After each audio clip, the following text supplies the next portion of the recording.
Welcome to the Jeremy Hill Show live stream. Now, I'm going to make a live stream about a video that I made, I think dropped this morning or something like that.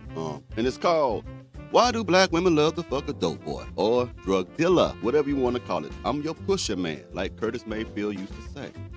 So I have a plethora of women who's going to express their desire for the drug dealer. I'm going to have a woman or two that's going to talk about why they want the drug dealer. And this is nothing that's not common in the black community, especially in our culture. I hate to even say our culture, I say in our community. That might be the best thing, okay? But unfortunately, it is a part of our community. So I'm going to be talking about these things. I'm going to show you some stuff. You let me know, and I'm going to give you, this time around on this live stream, some data, statistics, and all that good stuff, percentages and all that stuff that's going to blow your mind, Jack. So hold on for a second while I pull it up for you. We're going to dive deep into this one right here. And hey to everybody. Now hit that like button on the way in here, okay? Now, let me go ahead and get it pulled up for you, ladies and gentlemen. Give me a second right quick. Now, some of these clips you might have seen in the first video, but there's going to be a whole lot of other ones that I didn't put in my first video. So let's go ahead and get started. I need a drug dealer and then a scammer, then fuck the 9 to 5. I want the scammer first, then the drug dealer, then the 9 to 5. They like, right? What are the type of guys you prefer? Scammer, drug dealer, or 9 to 5? Drug dealer. I want him to move that way. I'm your pusher man. I'm trying to be on the youth. These are young black women.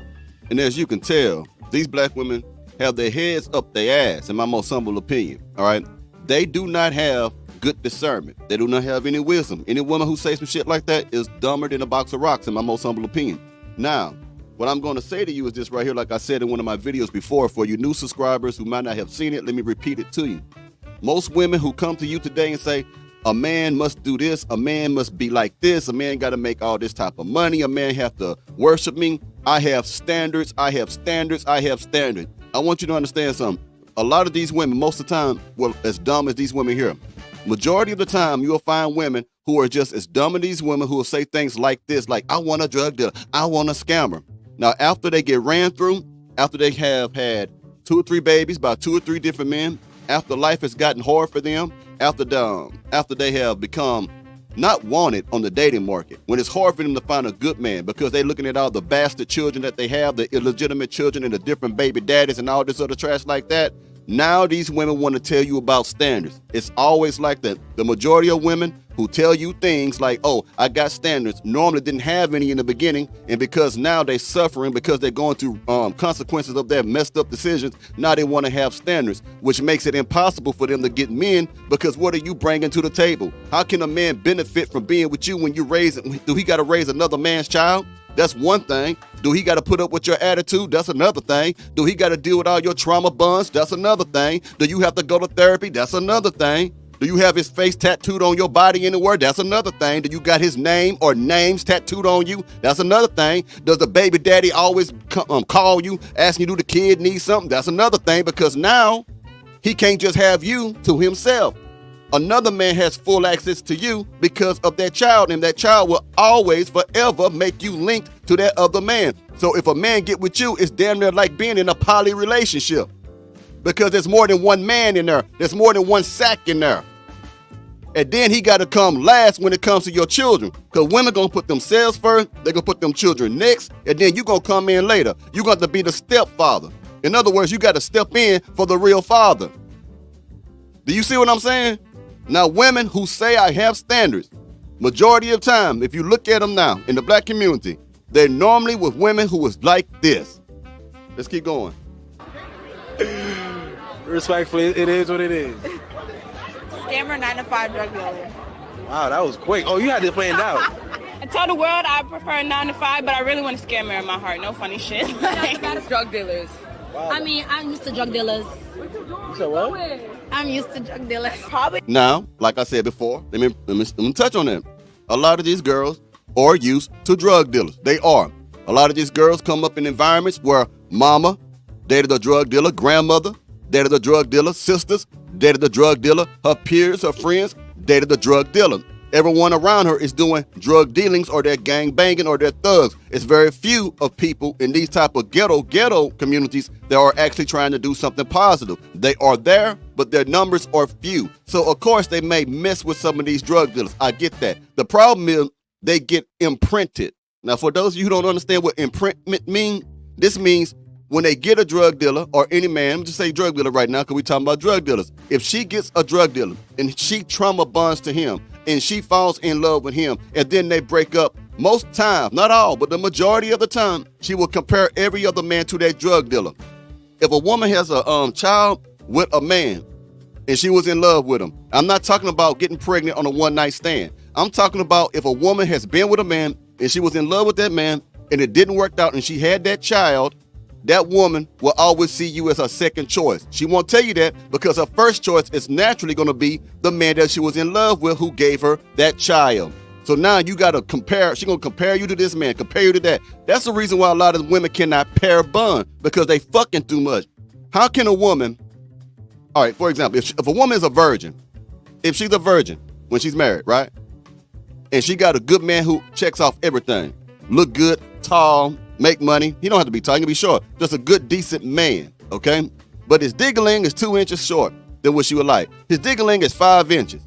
Now, because she don't have digglings in her that's 10 inches, 9 inches, 8 inches, 13 inches, thick, wide, and shit like that, she will not be able to get pleased by that man, the good man. Because now she got to compare that good man to the other dicks she done had in her. So when a woman fuck so many different people and do so many things, it makes them then they're impossible. It makes it impossible for them to actually pair bond to some men. Now, if she was a virgin and she had that 4-inch penis or whatever it is, she would be happy with it because she wouldn't have nothing to compare it to. So it's dangerous for a woman to get involved with men in the street who don't wish them no well. Now, I've been a drug dealer. I've been a gangbanger. And I'm telling you, when I was in them streets, it was like you walking around with your own set of groupies because women are drawn to the negative image. They are drawn to the excitement. Even if they know you don't mean them no well, even if they know you got baby mamas and shit like that, they'll still cheat on their man with you. Let's keep going. Be a scammer as long as he don't get me messed up in his little works. He could do whatever he needs to do. As long as he give me some bread, then he's good to go. All right? You said the world got a 9 to 5, but you really want to scam. The world knows 9 to 5, you know, a clean-cut man, but heck yeah, I want to scam him. I'm not going to lie to you. Now, what you just heard is a bunch of musty-back heifers tell you how stupid that is. Now, I'm not done. I'm going to put some stats up in a minute, but I got some more stuff I want to show you right quick. All right, hit that like button. Oh, we doing now. Get them likes up, man. You know how I get down. I'll shut the show down for a while till you get it down. Now, put some of you on the screen. They do it because they are weak and low down. Money, money, money. They have no conscience. Where they have their money from. I got my glasses on so you can see it. Y'all can see it. Shit, y'all can see it. What else, Squeegee Kid? Black women are, I gotta be careful how I say it. Okay, heifers are stupid and do not use common sense. Alexander X in the house. What's going on with it? Mild Bill Anderson in the house. What's going on with it? Future Kang in his house. What's up with it? The Calculator Boys in his house. Salute to you too, man. Let me see who else I got put on there. See, Supply and Demand says, just watched your video on this. Well done with the statistics to prove it. Thank you, man. I appreciate that, man. Let's see who else I got put up here yet. Let me see. They prefer degeneracy. That's what's up, Michael Pratchett. What's going on with it? The Black Ghost says, let's see. Listen to these answers in these videos, brothers. They're telling you who they want and who they truly love and are obsessed with. That's right, man. That's right, man. What's up, Dark Rainfire? What's going on with it, pimping? We as a people prefer the fast life. That's right, a lot of times, man. Mana D in the house. Let's see what else we got going on. Yeah, Tom Smith in the house. Yo, we up in here. What up, Jay Hill? What up to you, man? Let's go ahead and continue with the show right quick. I got to put something on the screen for you right quick. Didn't see my eyes on here. Well, I got a lot more for you. Let me show you how a lady says she loves to have sex with one. Today when I was having sex, we had the gun in the bed with us, and it was so romantic. This dumb motherfucker said it was romantic to have sex with the man because there was a gun in the bed. Did you hear this shit? That's what. See, these women are stupid. They're so goddamn stupid. So if you with me, and I ain't trying to be funny, but if I'm banging the hell out you in bed and there's a gun there, it may go off and hit you square in your motherfucking temple. What is wrong with you people, man? All right, I got some more stuff to show you. We're gonna have a lot one today. I'll put them statistics up for you to see. The statistics is gonna be what I use on the video, and it's gonna blow your mind, Jack. Hold on for a second. Now listen to this woman. She want to educate you and teach you about how to be with a drug dealer. You got to consider these things. This video is going to be things to consider before dating a drug dealer. And for legal reasons, this is not from personal experience. This is in no means for the weak or insecure ladies out there. You just can't do it. Sorry. 1. There is always going to be other bitches in his phone. No matter the context of the conversation, there's always going to be girls texting him. They are customers. So if you don't like seeing girls' names pop up on your man's phone, you shouldn't date a drug dealer. 2, I don't know what it is, but it seems like drug dealers' phones are always dying or like almost dead. So then... Most time that's bullshit. Sometimes when I was doing the stuff I was doing, I would say the phone was dead so I can keep on clapping cheeks or doing some shit because you blowing my phone up and you driving me nuts. Shut the fuck up and leave me alone. That's how I was, right? Now this woman is giving you a manual on how to be a stupid motherback heifer. How to seek out the men that you don't need that's probably going to run up your credit, mess up your housing, and get you in trouble with him. This is a dumb ass woman, but there's going to be a lot of women who will listen to this woman and follow exactly what she said. You see all them bandanas in the back? She don't know what she is, blood or Crip. She got, well, that's an orange back there too. But you know, if you're a Hoover Crip, you got orange and blue. So I don't know what the hell going on with that. But anyway, long story short, the fact that you would take the time to get on TikTok and try to advise people on what to consider before you get with Nino Brown, there's something fucking wrong with you. And his phone's dead. He's not answering. You get to wondering and thinking and asking yourself questions, and they go a little bit like this. Oh my God, where is he? Is he cheating? Oh my God, is he okay? Did he get jumped? Oh my God, is he okay? Did he get arrested? And I can make a part 2 if you guys like, because I could go on. No, we don't need a part 2. Part 1 was enough to show us just how fucking stupid you is. But she makes some legitimate points though, okay? Because those scenarios actually do happen. Yeah, it's going, hey, look.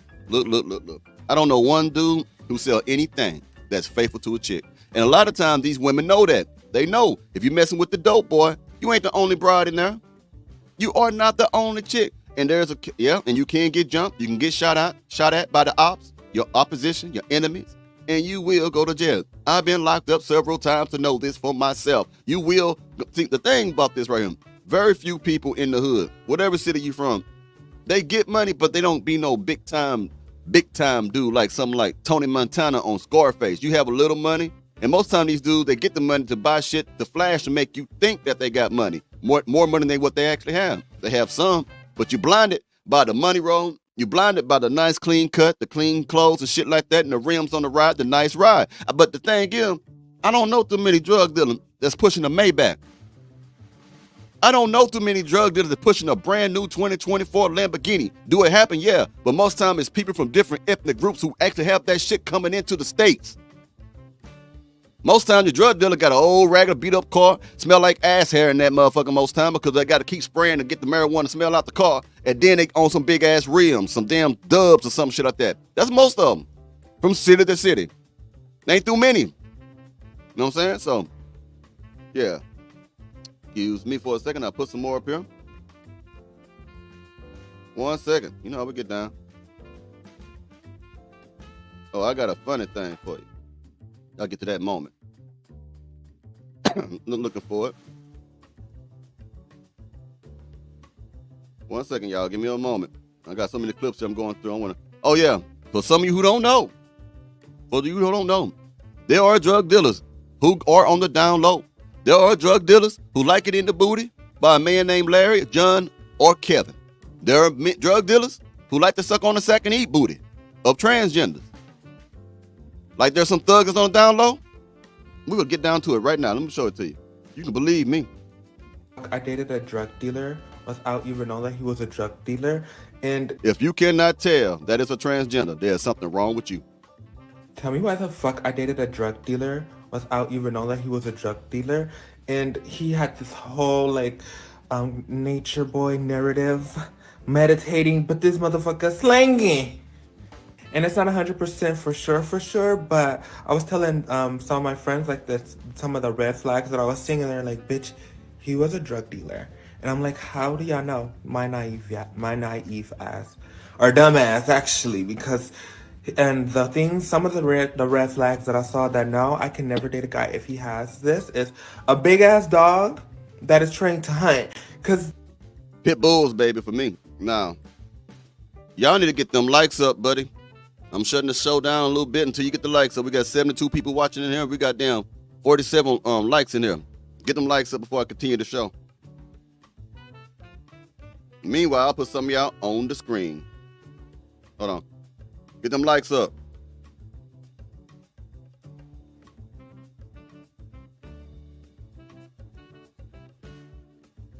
Get the likes up.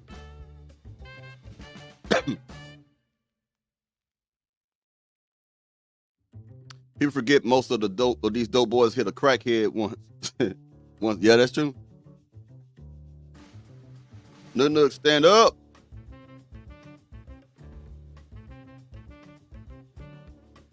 Mm-hmm.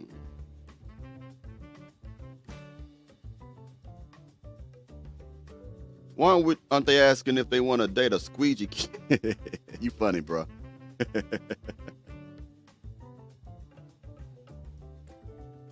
Get them likes up.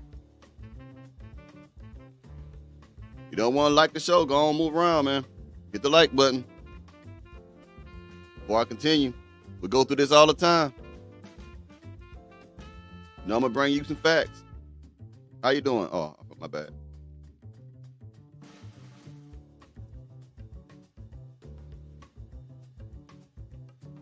Get them likes up so we can continue the show.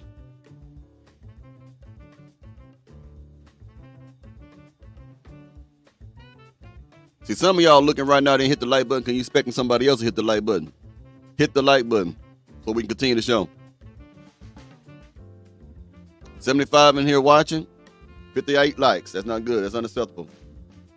Give me a bouncy for the engagement. I need 3 more likes.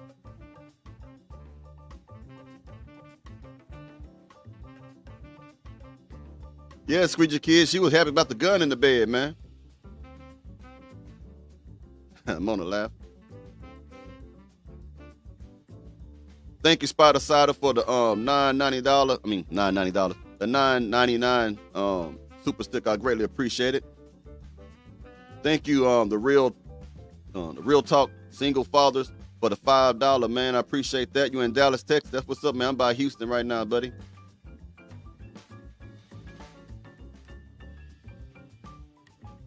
All right, now we can start the show. Some of you motherfuckers over here just watching the damn show and shit, touching your balls. You better hit the like button now. All right, let me go ahead and continue with this he, she, whatever you call these motherfuckers today. No disrespect, but it's play. Ass dog that is trained to hunt. Cause what if you got a dog, like a small dog, I'ma love you. I'ma love that dog. But if you got a big ass dog that I wasn't there to raise, no, I'm not about to be around you or that dog. And especially if you gotta bring a dog everywhere you go. Hell no. So that was. I think the transgender is actually mad because they think the dog gonna sniff out them balls and nuts that they got. But the point of this show is that some drug dealers, they are on the down low, and this is leading up to something. That's why I'm playing this. I want to show that they have different sexualities. Okay, all drug dealers are not masculine. They act masculine. Some of them are. They like men's butt, and that's their right. I'm not trying to knock it. If you like to sell a little weed, smoke a little weed, and fuck a homeboy named Tony, that's up to you. I ain't got nothing to do with that. Okay. But I want to show you that they are sleeping around. And this is going to lead up to something. One thing, and he had it like as a service dog. It wasn't even a service dog. I'm like, why you need that big ass hunting dog to go everywhere you go? What kind of ops you sniffing out? And then secondly, I found out once I got into a relationship that he had a gun. And there was like, it was just, yeah, like I don't know why I trusted him, because usually, like, if guys have guns, it's like, bitch, get out of there. But, like, I don't know, he just seemed so genuine. Bitch, let me not sound like one of those bitches. A naive ass hoe. Well, you do. Hey, sorry about that. It probably turned you on. It probably made you hard. I don't think they even say that. Y'all don't even say y'all get hard to trench. I'm not trying to knock you. How do you say that shit? Like, ooh, baby.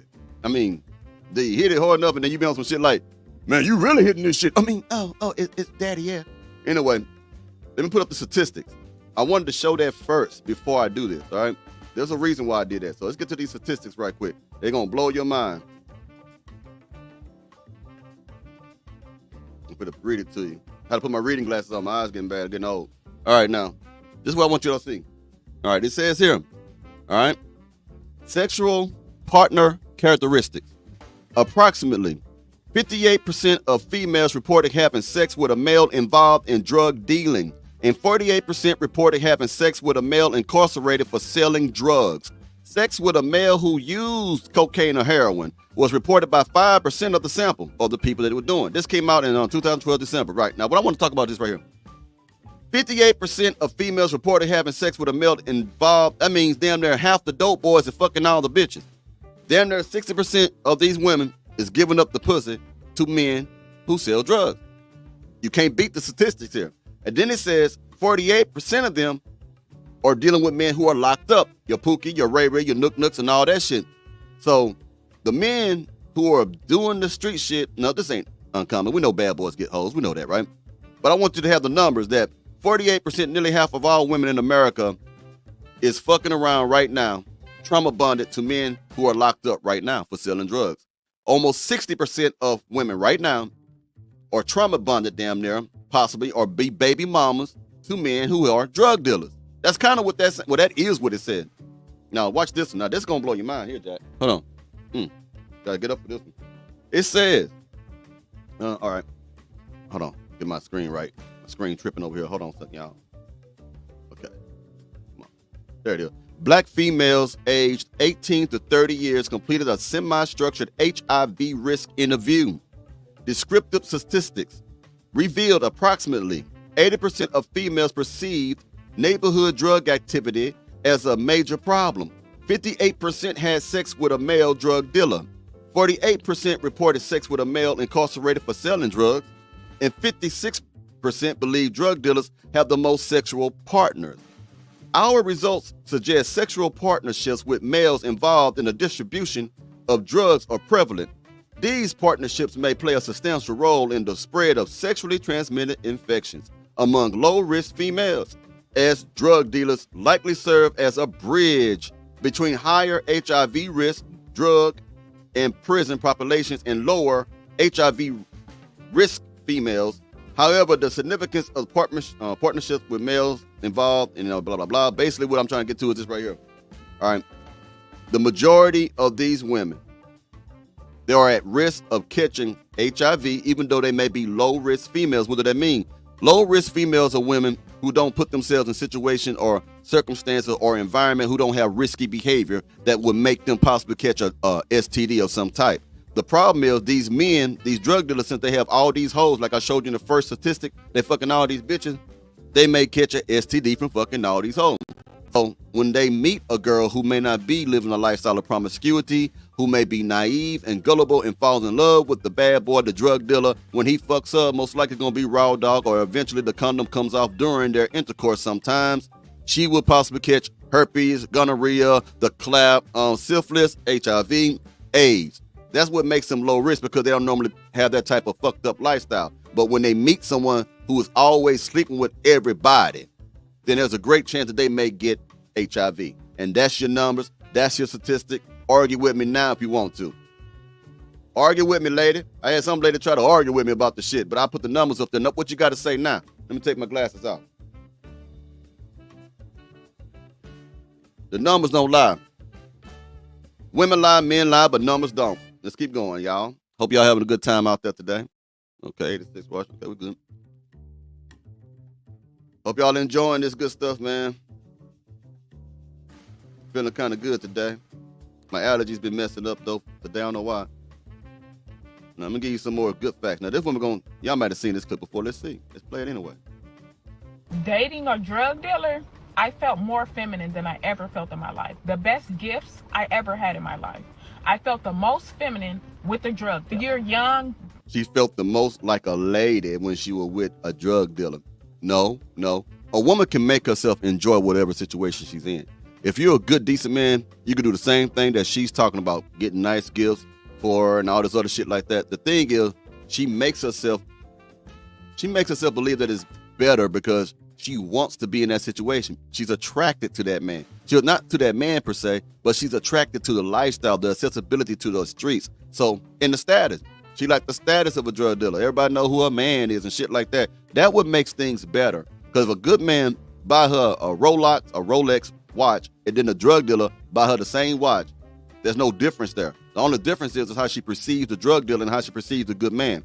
How she perceives the excitement and the thrills that comes with running with a dude in the streets, as opposed to the man who she may consider to be a square, who's lived a life of peace and stability. That's the only difference. It had nothing to do with anything else.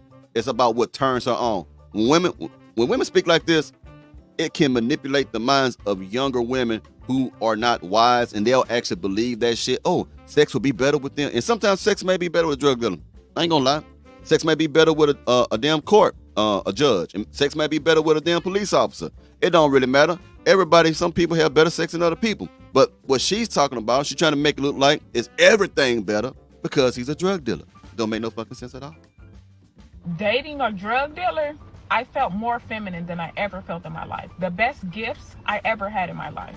I felt the most feminine with a drug dealer. You're young, the risk is worth that reward for you, but as you age and get older, you realize you can get that excitement from doing other things. We're being totally honest, drug dealers are more romantically, they know. Take a look at the comments on this bullshit, right? That's a dumb shit. The comments underneath this dumb ass shit says this right here. Facts. One of the best boyfriends I've ever had was a D dealer. He was so sweet. Moron. The other one says, I like a man with an edge and who can protect me. Another moron. Dude, let me tell you something. And I ain't trying to brag on myself, but I am an MMA practitioner, okay? I have helped people get into the cage amateur fights, right? Brazilian Jiu-Jitsu, Muay Thai, and boxing, okay? Do you seriously think I can't protect you? Do you seriously think that regular dudes who work a 9-to-5 can't protect you? This is all bullshit. This is part of that narrative of a stupid mustard-back heifer, okay? The other comment says, facts, all right? And then the other comment says, the daddy issue part is so on point. Y'all sound weak as fuck, bro. No women. They know women because they get a lot of women, so they know women. I like drug dealers. I like scammers. A 9-to-5. I don't even work a 9-to-5. What about you? What's your type? I like drug dealers, dark skin. She like drug dealers and scammers, y'all. They gotta have money. The 9-to-5 guy or a perk-head drug dealer with money. Perkhead. A perkhead drug dealer with money. Perk drug dealer with money. These are young women. Young women. So what's going to happen to the generation that's following after these young women? That's the worst thing. All right, we know it's bad now.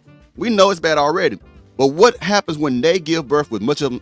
Well, most of them have, because most of them have 28,000 damn baby daddies. But so what's going to happen to those kids if they have these women as examples? You get what I'm saying? And one more thing before I get started. Niggas, how you say it? Niggas, who the fuck is you? You said, I don't know if you're a troll or what. You said, I spread my legs for you. Stop hating on the black sisters. I got your back. I'll be your princess. Or do you got a dick? I don't know who the fuck you is. You know what I mean? I don't know who you are. If you want to talk to me, be real and cam up, get on this damn show, and you talk to me face to face if you got some fucking heart. If there's anything you want to say to me, the big dog, I'll let you come on at the end of this presentation, and then we can get at it. If not, then shut the fuck up. Thank you. Now let's keep going. And if you're a subscriber, and if niggas, naggers, whatever fucking name is, if you're a subscriber and you don't like what I just said, you can get the fuck out. I don't really give a shit. Let's keep going. One more. Let's get back to these people. The perk head with the money. A drug dealer. I like drug dealers. How bad is the perk addiction? You ever heard of the term? How bad is the perk? God damn. Yo, yo, yo. We got a new member in the house. Mr. Walter Adams. I'm glad you joined the show, man. Mm-hmm. Derek G, what's going on, homie? Cap, what's up, bro? I just got to your thing, man. I got to open up my Gmail to look at that, man, if you're trying to join the show. Let me finish this stuff up, and if you want to join the show and comment, you know how we get down, Mr. Derek. I'll put you on the show. Let me finish this up. You know how I get down. I got some more for you, man. Hold on, I got some more stuff for you, y'all. You know, I love doing this shit. I look forward to doing this shit. I ain't gonna lie to you. Hold on. Right here. Right. I want to find that crazy story. You got to hear this story, y'all. You got to hear it. Give me a second. Here it is. No, that ain't it. Shit, where is it at? This might be it. Let's see. Yeah. Check this out. Question, ladies and germs. So actually it's a oh my God. It is a question. Sorry. Renee, my girlfriend of 4 years, told the cops that my drugs were hers. She did the time for me. I thought the judge would be lenient because she didn't have a record. Nope. She received 2 years in prison and lost her job. I visited her. That's what happened. I've seen this firsthand. I knew a dude who was pushing pills. Okay, pills. He already had a record. One more strike, he gone. He had a girlfriend, right? The girlfriend took the charge for him like a fucking... I'm going to tell you something. Women who are watching this show, don't you ever take the charge for anybody. For a man or a woman. Don't do that. Don't mess up yourself. Don't get a fucking felony because you're in love. Now, when she got in trouble and locked up, he was fucking other people. He was fucking other people before that even happened. Stop doing that shit. You are weak-minded. You need to get... I'm telling you what your mama need to tell you. If she ain't fucking a drug dealer. You are weak-minded as hell. You got to love yourself better than that. You got to want a better life for you than that. Do not take charges for people. And it happens all the time. I've been locked up with dudes who took charges for other people. Don't do that shit. You're messing up your own life doing that, man. Let's keep going. She received 2 years in prison and lost her job. I visited her twice, but the ride to the prison was too long and I met someone else. I don't accept her prison calls, but I replied to her letters. She's getting released in August and expects to come back to her apartment. The landlord let me renew the lease in my name due to the circumstances, and I've been paying rent. Damn. But my new... This is her drug dealer boyfriend now. This dude is shitting all over her. All right? Before I continue again, ladies and gentlemen, we got to get them likes up. We got 103 watching. And we got 78 likes. Get them likes up before we continue. Meanwhile, play everybody on the screen. Thank you, Mr. Yadig, for the $10, man. I greatly appreciate that. Had to pull up and support this fire-ass show. You up there, stay stuck there, bro. I appreciate the shout-out right on for shedding light on these mustard-back helpers. Salute. Salute to you, too, man. Salute to you. Get them likes up. Sometimes I feel like I'm a drill instructor back in boot camp again. I was, you know what I mean? We don't do that now. Get them likes up.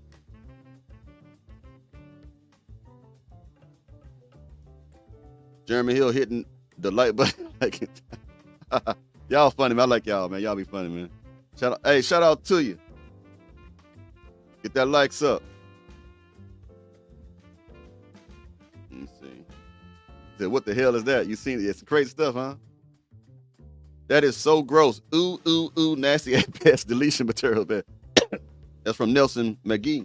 Get them likes up, y'all. Get them likes up. Let's get down here. All right, Philadelphia. What's going on, man? Chicago says get them up. I appreciate it, Miles Bill Anderson. Stats are stats, Squeezy Kid. That's right. They can argue with anything, but they can't argue with that. Facts. I'm 100% agree. All right. True. These hoes backwards, he said.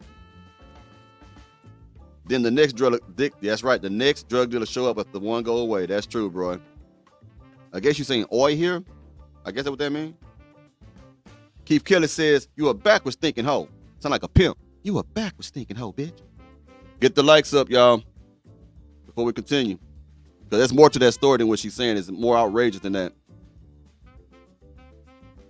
All you people up there lurking in the shadows, get the likes up.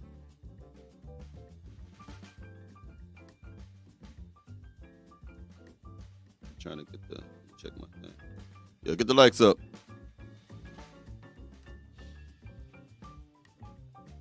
Down here, the wrong decisions.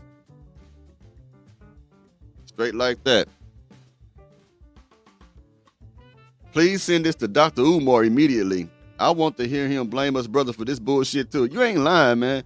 He's wishy-washy, flip-flopping, man. One moment he support brother, next moment he don't. He goes wherever the dollar is at. That's all. And to me, I don't care how many degrees he got. He seemed like he fucking stupid to me. Boom, boom, say I'm down. I don't know what that means. See, boom, boom, these kids. And boom, boom, say I got love for D-boy. Hey, you looking at a former drug dealer, man. Don't think I'm just talking because I'm just bashing people. I'm telling you what I know. I reform. People need to change, man. You can't stay the same way all the time for the rest of your life. You can't be at 50 years old doing the same shit you were doing at 20. Shit. All right, let's go ahead and start the show again. We got some more likes up. Let's get the show again. Excuse me. Due to the circumstances, and I've been paying rent. Damn. But my new girlfriend is pregnant and stays with me. I told my girlfriend that Renee died when we first hooked up. So she's been wearing Renee's clothes as well. Now, did you catch that? The woman took a choice for this drug dealer. Her name is Renee. While she got locked up for 2 years, he got another woman. And then somehow Renee's apartment got turned over to his name. And he told the new woman that Renee is dead. So she been thinking that his girl that took the charge from him is actually a dead woman. So she been walking around wearing Renee's clothes. The woman who is inside prison who took the charge for him, he letting the new woman wear her clothes, and she's pregnant. He didn't do anything right. How to fix things with my girlfriend when Renee returns. How to gently let Renee know she's been replaced and her apartment is mine. God damn. He don't fuck with Renee at all. That's that thug love. What that song say? I'd rather be your N-I-G-G-A so we can something, think of weed all. Yeah, there you go. That's what you get right there. I got some more for you. I ain't done with y'all, man. I got more. I got a whole lot of shit to show you. 1 second, ladies and gentlemen, as I pull up the right type of clip. I try to do it in a certain order that keeps the energy going. So that's what I wanted. So I wanted to do a lot of women our culture don't look at drug dealing as a deal breaker, right? I think that's like something that need to be on your resume. Like girls that we used to meet, bro. Yeah. Them girls, they be like, oh, they'll ask you sell drugs? No, don't do that. I don't want to talk to you. Yeah, you know what I'm saying? In certain circles, you're right. Like in certain circles, you got to be an underground market guy. If not, then you're not even. Some women ain't gonna want. Some women ain't gonna even look at it. You hear that? Our women have become so immoral that if you are a moral guy, they're going to reject you for the immoral guy. And some of you think, oh, I'm gonna ride with it. I'm gonna do this. You a fucking fool. You a fucking fool. It's exciting. Yes, it can be exciting. But that's not a positive thing in the black community. Selling somebody. Have you ever seen what drugs do to people that's really strung out? Have you ever seen someone on heroin? Have you ever seen someone on wet, which is embalming fluid? I don't know what y'all call it where y'all from. Like on PCP, embalming fluid. Have you ever seen someone on that shit and you happy about that? I'm going to ride with the D-boy. I'm going to ride with this. I'm going to support this movement and shit like that. And here it is, your aunt on that shit. That D-boy that you fucking introduced your aunt and your mama to that shit. Now she's strung out. Now you messing with the dope boy and your mama is too. I've seen that before. Some of y'all just be saying shit, don't know shit. Y'all watch TV, watch all this, hear all that Young Jeezy, hear all that music and think this shit is all beautiful because all they talk about is that type of the side of it. They don't talk about the other side of that game, man. Like Pimp C used to say, all y'all do is talk about square, but you never talk about the other side about this. You never talk about, when you locked up behind them walls, your girl out there fucking other people. When you locked up behind them walls, you far away, first for a little while, your people come see you. But at that drive, about 2 or 3 or 4 hours long, and then people stop coming to see you. People start to forget about your ass down there. Sometimes they stop sending the commissary and canteen. I'm telling you what I seen when I was locked up in fucking Harris County. I seen dudes had to wash other men's drawers in a toilet. They had a designated toilet for people in Harris County who didn't have that. Had no one send them shit. So they would wash our socks, wash our drawers where our balls been at. So for some fucking noodles. You hear what I'm saying? So you think this shit is cute, but you think you're trying to be a troll or some shit like that. For you who are trolling me like that, who are trying to be a dickhead like that, I hope your mama go through that shit. Yeah. Don't play with me, man. I'm not no regular content creator, bro. You don't know who you talking to. You know what I'm saying? I don't like that, man. I want the neighborhood to be better than what it is. I can talk about it, okay? I am a youth, what you want to call a youth mentor in 3rd Ward over here in Houston, Texas, who deals with at-risk children, who come from these type of household with mama and daddy, both of them on some fucking drugs. And the judge sent them over there to do community center service. Having 5,000 or 6,000 hours community service and shit like that. Have to go outside and pick up some damn trash around the side of the fucking freeway and hear your dumb ass thinking it's a joke. It ain't a joke, bro. Grow up. So, I feel like this, man. A lot of women that I dated knew that I did it. Mm-hmm. They didn't have a problem with it. I had one person who had a problem out of all the women that I ever talked to that I dated, which is not that many that I dated. Yeah. They only one had a problem, right? Uh-huh. But she only allowed that problem for so long. Well, because I kept cheating. So it wasn't a deal breaker. Yeah, I got you. It was a problem. No, I got you. But it wasn't a deal breaker. She lived with it. She like, I don't really like it, but I live with it. And it wasn't a continuously conversation. It was one conversation about it, and it was damn okay. He can pay bills. He can do this. Okay, I ain't gonna talk about it no more. Right? Yeah. I think but I'll be honest though, if you want to get deep into it, I just feel like a person that's selling drugs really don't even need to be in no relationship. Yeah. I'll say this. My advice to her is, because I hate to kind of tell people don't to like leave people or break up with people. Never tell nobody leave. Yeah, for real. I don't. But look, man, we got to get to the point where we're not afraid of hurting people's feelings, all right? If the best thing for somebody is for you to tell them to leave someone alone, to protect their future, to make sure they make it in life, and you have to hurt their feelings, do it. Life is too short, man. Because if you don't tell these people or be hard on these people sometimes, you're going to watch them just live a life that's going to lead them to self-destruction. Stand in the way, if you can, of that self-destruction. You have to be the asshole sometimes. I think that black guy who was in politics, he was a military named Colin Powell. I think he said, you cannot be a leader without pissing people off, okay? If you're a sucker, you're going to be scared. You're going to be afraid of what people say and think about you. Even if you see loved ones doing it wrong. Now, don't get it wrong. Some people you can't help. They're going to make their own choices. I'm not saying any of that shit. But if you have the opportunity to speak wisdom and life into them in direction, and you have that opportunity, do it, man. Do it. We got too many brothers and sisters out here going down the wrong paths, man. This life ain't no fucking joke. And when you really start to understand life ain't a joke, it's not when you're in your early 20s. It's when you pass 40. When you start to looking around and shit like that, and you start noticing what that person has, what he got, what she got, and then you're going to start looking at your life and you're going to start realizing you didn't do shit with your life. Then depression come in. Then anger and bitterness comes in. Because you wasted your time in these damn streets. Ain't nothing in them streets, bro. Ain't nothing in them streets, man. You get locked up, man. You might lose your life in these streets, bro.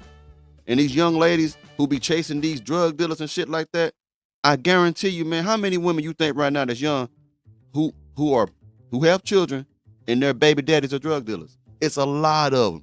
It's a lot of them. I know them personally. You might know them personally. There's a lot of them.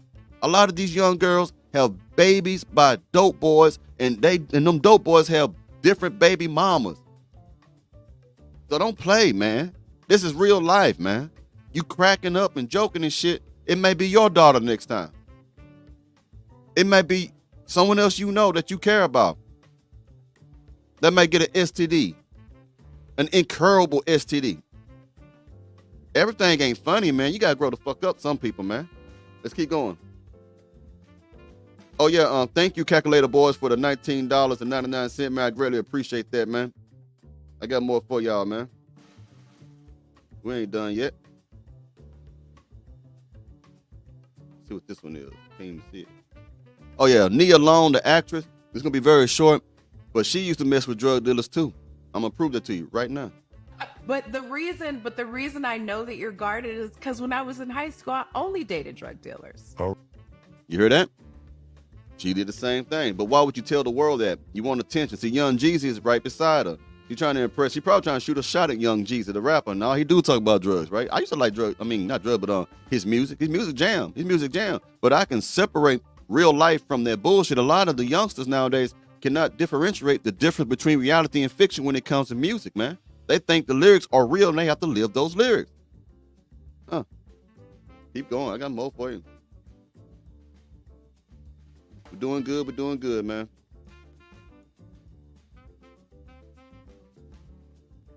Hey, I got a quick question. I'm ready. Who do you think's better in bed? A drug dealer or a dude that works 9 to 5? Drug dealer for sure. Why? Got more time on his hands. That is true a lot of times. Most drug dealers don't have a lot of shit going on, so yeah, they got time to fuck the shit out you because they ain't got 9 to 5. Hold on, y'all. I got more, man. Hold on.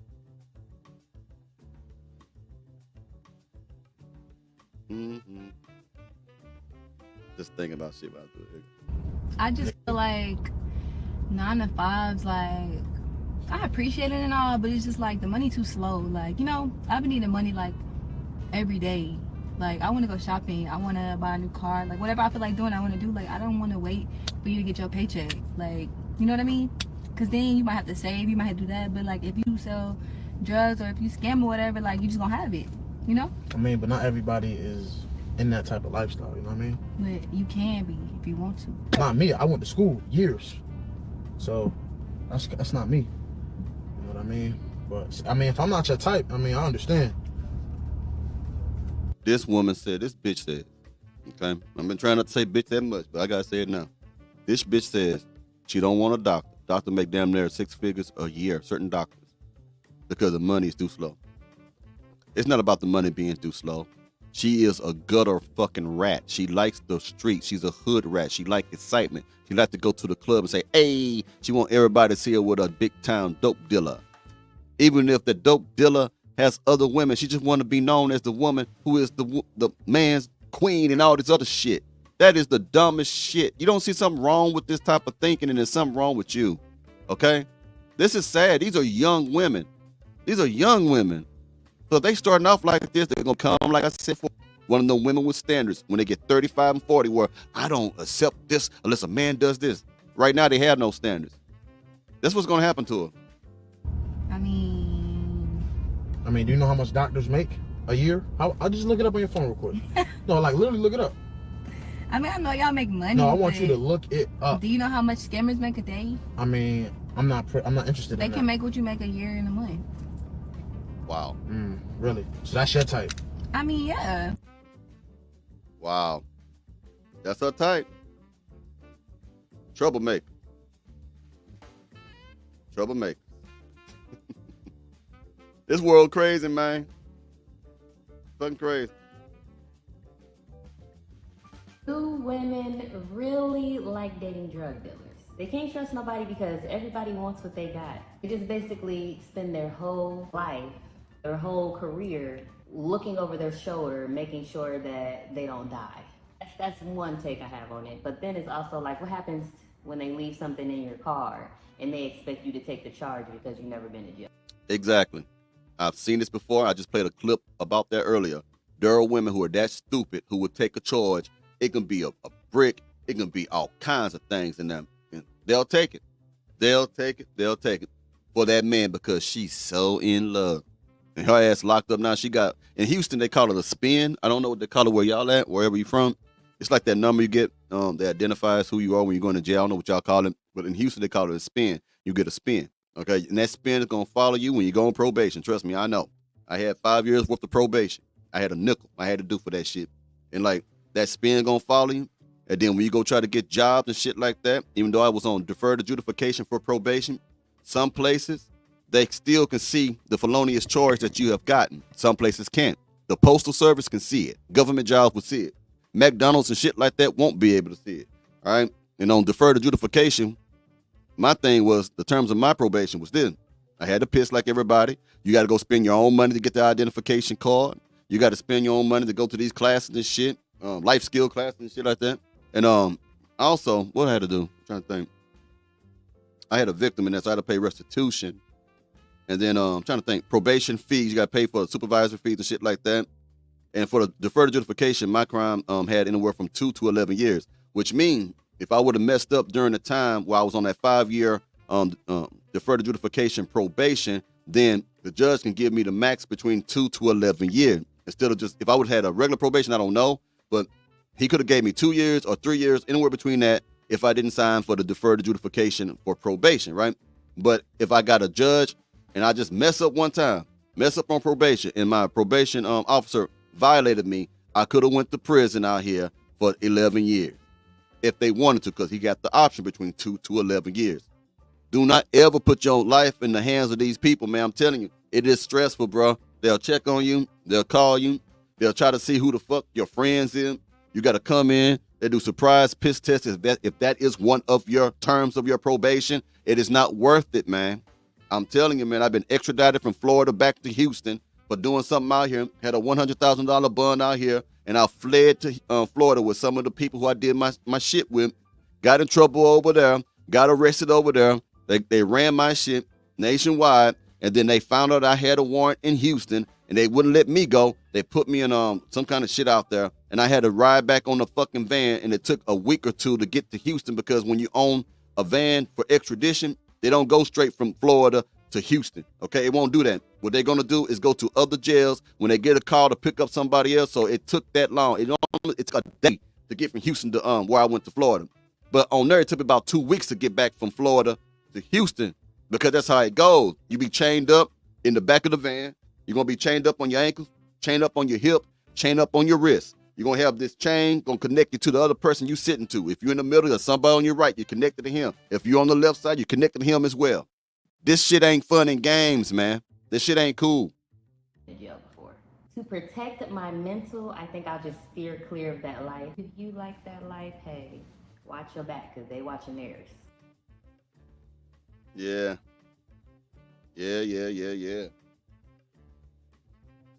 If y'all won't listen to people like myself who actually been locked up and got a record and shit, who the fuck will you listen to? I mean, seriously, who will you listen to?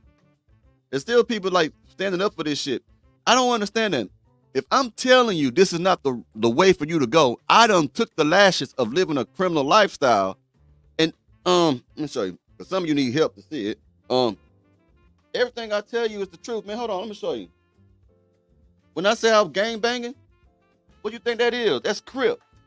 That's Crip. And on here's phenomenon when I'm trying to be flying shit. And what you think this is right here? You see that right there? These are gang tattoos, bro.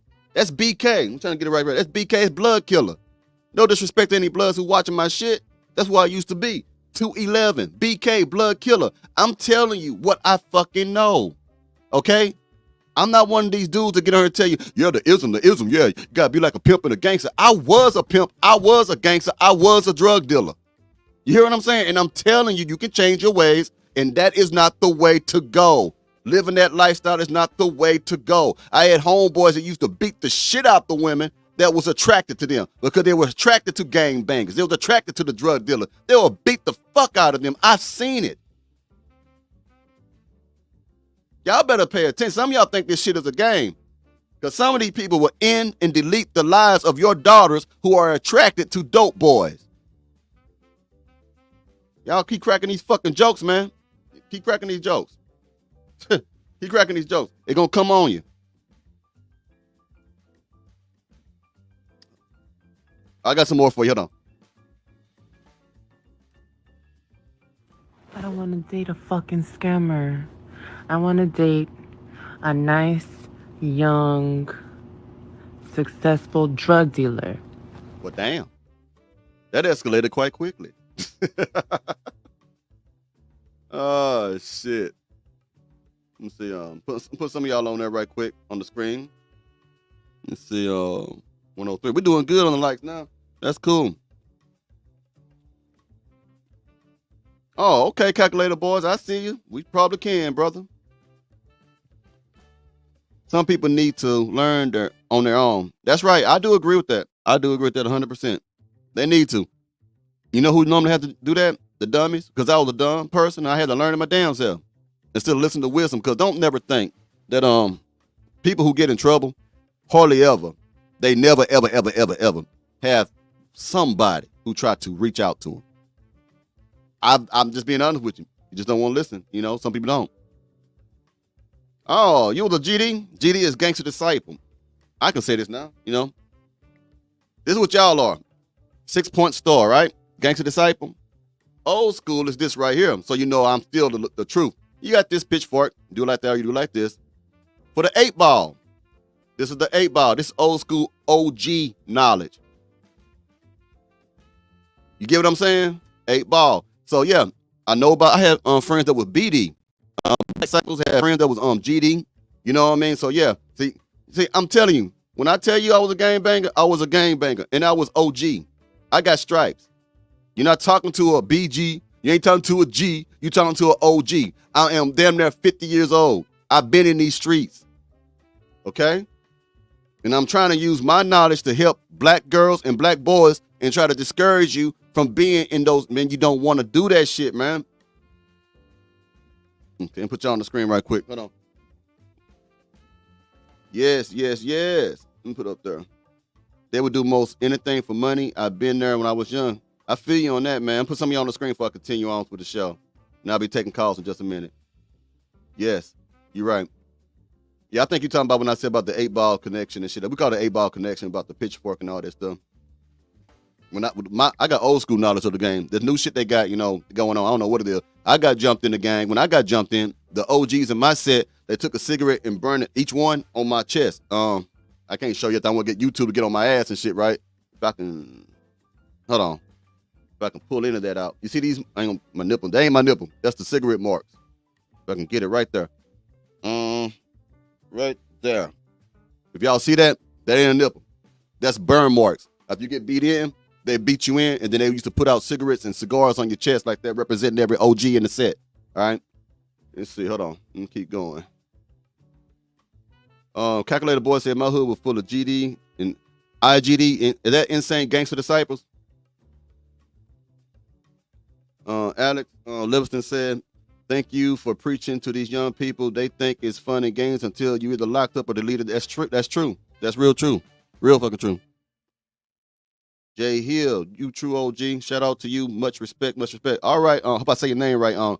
Rique Media, Rice. It's kind of hard to see me on this, but thank you. 48 years old. He said, 48, OG myself, and I'm with the correction of the black. Yeah, I am too, man. Hell, you scared me just talking about. I feel you, man. Let me see. And put something on the screen for put a few more clips, and I'll take the call for anybody who want to get on here. Reality is a brutal teacher. Yeah, School of Hard Knocks. That's true. I'm just trying to help people keep them from going that way. This is great content for warning the youth to stay clear of the streets. That's right. I'm going to put another clip up here right quick. And we're going to go ahead and open up the lines for everybody. If anybody want to call, I know Cap do. 1 second, Cap. I'm going to get to you in just a moment, bro. If you're still there. Are you still there? Let me see. Which one can I play? I got short ones. I play this one next.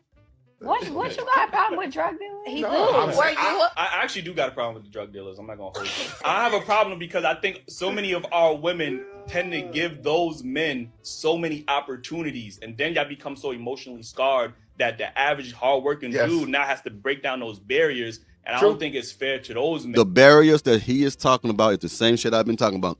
Standards. They get these standards. Okay.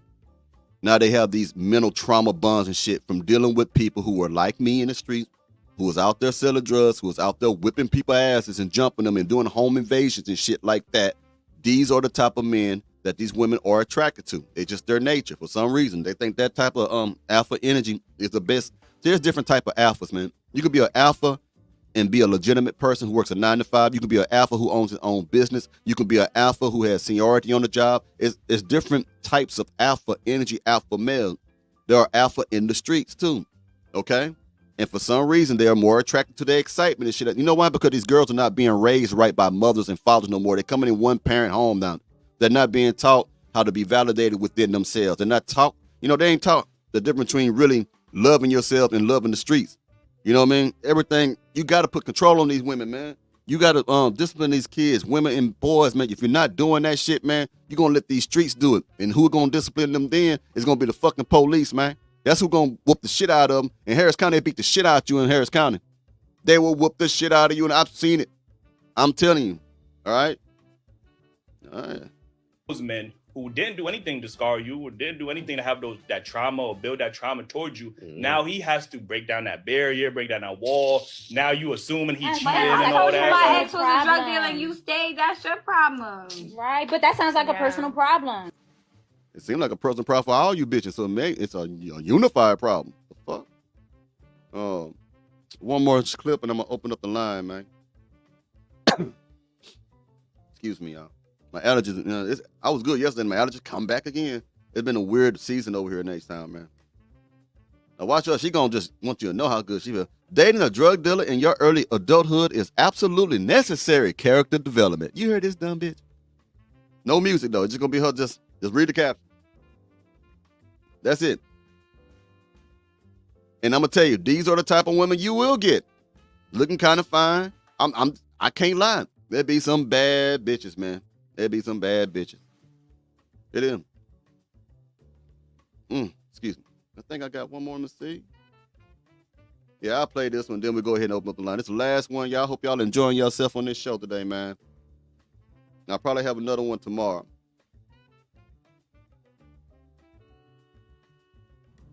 Be real. Would you still date your pedophile boyfriend from high school? The fuck? And all the girls that used to say, I don't date boys my age. You know exactly what I'm talking about. But now that I'm grown, I realized that these boys was pedophiles. Like, you had no business dating me. Damn, I had no business. All right, let's keep it real. You know that motherfucker was too old for you in school. Don't wait to say when you down there 30 years old that you didn't know when you were 17 that you were fucking a 23-year-old boy and you didn't know that he was older than you. This deflection and lack of accountability blows my mind. No business with that 23-year-old drug dealer at 17 years old. And he had no business with me. Like, what you want with me? I'm still in school. But now that I'm grown, I got to figure it out. Women their age see the bum in them. They see the bum in them. So young girls, don't fall for the okie doke. Don't be finessed. Don't get got. They are not dating you because you're mature. Because you're prettier than the girls their age. No, baby. It's a lot of fish in the sea. And there's a lot of fish they age in the sea. You still got a curfew, baby. Stay woke. I'm kind of speechless at that. That's a dumbass woman. That was a dumbass woman. Now, I'm going to send you the link, Cap, if you want to join the show. If anybody wants to join the show, email that email address. I can send you the link and you can come up. You can't be hiding this shit in the background and shit. Can't be hiding behind no damn plastic bag and shit. People got to see your face. Let your nuts hang. If you're a lady, let your tits hang. Be up here and be a strong person and let people see you. I don't do shows where you can't, all you do is listening and shit like that. No, we're not doing that, okay? You come on the show and we all gonna talk like adults. That's how we're gonna handle this. It's gonna be grown folks' business here, okay? We're gonna stand on business. That's how we're gonna do it. Hold on one second. Like I said, let me send Cap this link.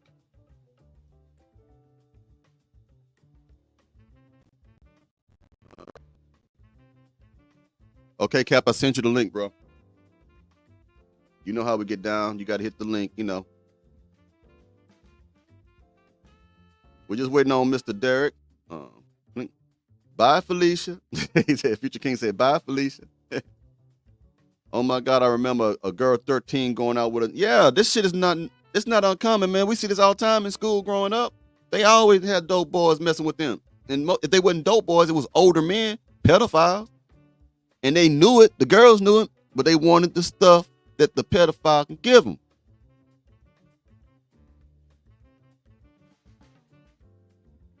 It's being real.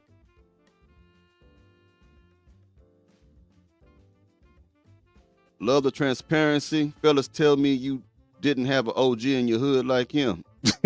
Thanks, man. I appreciate that, calculator boy. I had my OG on here a long time ago when I first started doing lives, man. Y'all didn't know who he was. Some of y'all wouldn't subscribe either. He from Austin. Now he put me on game, man. And back then, man, you could do Pumpkinhead. Like if you get violated in the gang and stuff, I think the folk call it Pumpkinhead. You know, we get violated and stuff. Like you do something you ain't supposed to be doing in the set like that, man. Them boys, they discipline you. And my OG disciplined me too. Hold on, let me oh, here he is. All right, put you on, boy. Hey, man. Hey, how you doing? Give me 1 second. Yes, sir. Take your time, man. Take your time. I wanted to tell you, like always, what you have been saying, all the feedback and game you've been giving, been spot on, 100%. Thank you. And I also wanted to also give my feedback on this here topic.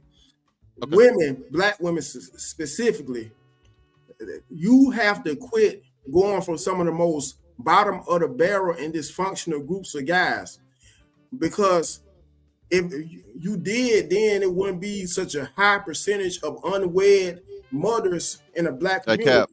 Cap, I'm sorry to interrupt. Let me put this on the screen, and I gotta say this first. Thank you, Rike Media. I hope I'm saying your name right, man. Rike on there. Thank you for the $25. I greatly appreciate that, and thank you for subscribing to the show. Hope you enjoy the rest of the show. All right, Cap, I'm sorry. Go ahead, brother.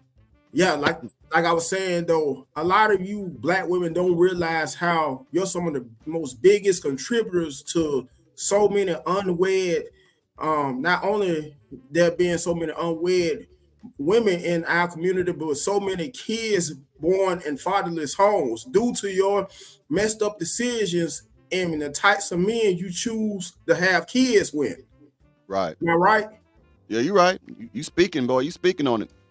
And women, for all you who think the guy that's, as you would call it, quote unquote, square, is so boring, so predictable. Well, women, black women, there will come a time when you will get older after making some of the worst decisions by picking some of the most dysfunctional and toxic men, when you would have wished that you would have had your kids by that quote unquote square instead of having kids by the most toxic, dysfunctional, bottom of the barrel dudes. I also wanted to say how I consider you women of that nature to have kids, in most cases, kids by multiple men, and usually the scammer, the drug dealer, the gang banger, some of the most, like I was just saying, Jeremy, dysfunctional men you could find, and who you like to, in one breath, complain about, but then in another breath, brag about to your girlfriends and your female relatives. Well, black women, just mark my words, it will come a time once again when you will wish and regret, both regret and wish that you would have never ever chose those types of men in the first place. I also want to add this as well, Jeremy. I consider you types of women of that nature who have kids out of wedlock, kids by guys to that magnitude, guys to that nature, as damaged goods.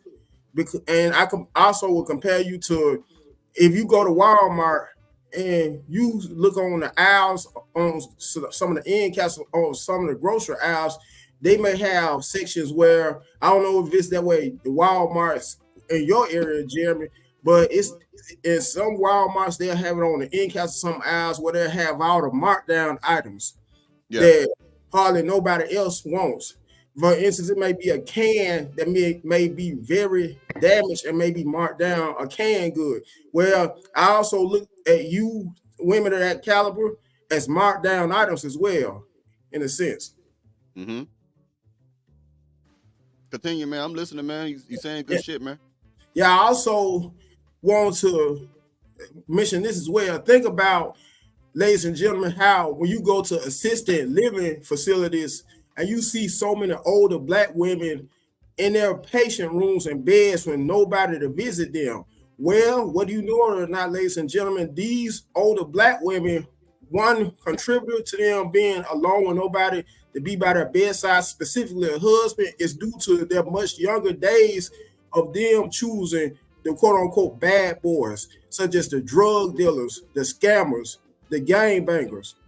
Because whether you know it, black women, karma will come for you for all you black women that may have clown, the square dude, including the quiet, introverted dude, the successful dude that hardly ever gets in any trouble, that's never had a criminal record, the same types of guys you go out of your ways to reject and ignore and talk crap about, dog out. It will come a time when you will regret those words.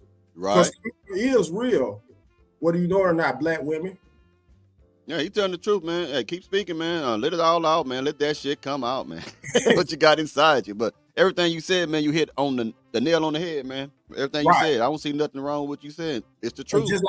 Just like the Bible says, how you reap what you sow. It will come a day and time, black women, to go for those types of men when you will reap what you sow.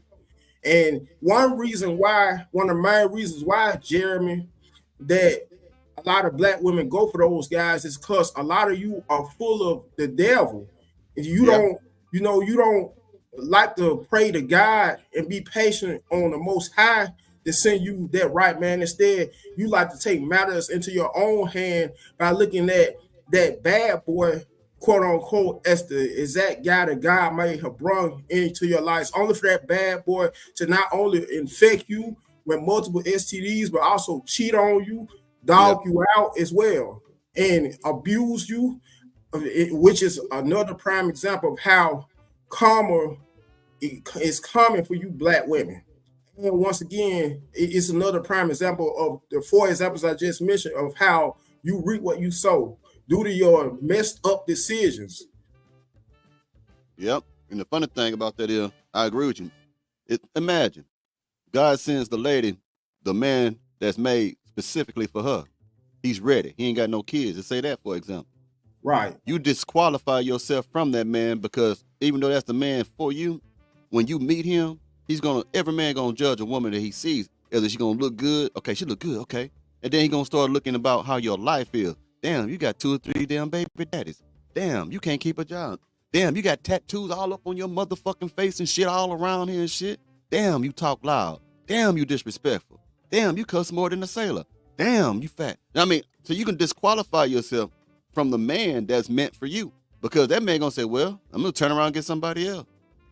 You know what I mean? Like what you said a while ago, the Bible saying you reap what you sow. What these women don't understand, I think they think that reaping is a quick action. It ain't.